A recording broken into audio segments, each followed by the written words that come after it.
রাজারহাটে ধুন্ধুমার, কেন্দ্রে সেই সিন্ডিকেট।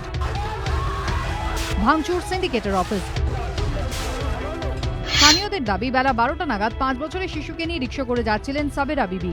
তখন রাজারহাটের মাঝের আইটের একটি হাউজিং কমপ্লেক্সে ঢুকছিল সিন্ডিকেটের লরি। ব্যাক করার সময় রিকশাটিকে পিছন থেকে ধাক্কা মারে লরি।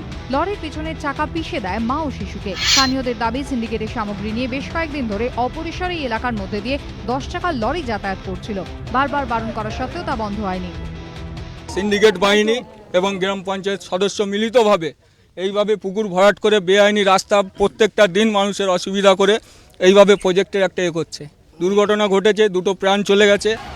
এরপরই ক্ষোভে ফেটে পড়ে স্থানীয় বাসিন্দারা। লরি থেকে শুরু করে ভাঙচুর করা হয় স্থানীয় সিন্ডিকেটের অফিসে। কদিন আগে রাজারহাটে বিচারপতির বাড়ির সামনে দীর্ঘক্ষণ দাঁড়িয়েছিল সিন্ডিকেটের গাড়ি। প্রতিবাদ করলে হেনস্থার শিকার হন বিচারপতির নিরাপত্তারক্ষী। আর এবার সেই সিন্ডিকেটের সামগ্রী বহনকারী গাড়ি পিষে দিল মা ও শিশুকে। গাড়ির চালককে গ্রেফতার করেছে পুলিশ। সোমবার তাকে আদালতে তোলা হবে। সৌভিক মজুমদার ও জয়ন্ত পালের রিপোর্ট, এবিপি আনন্দ, কলকাতা।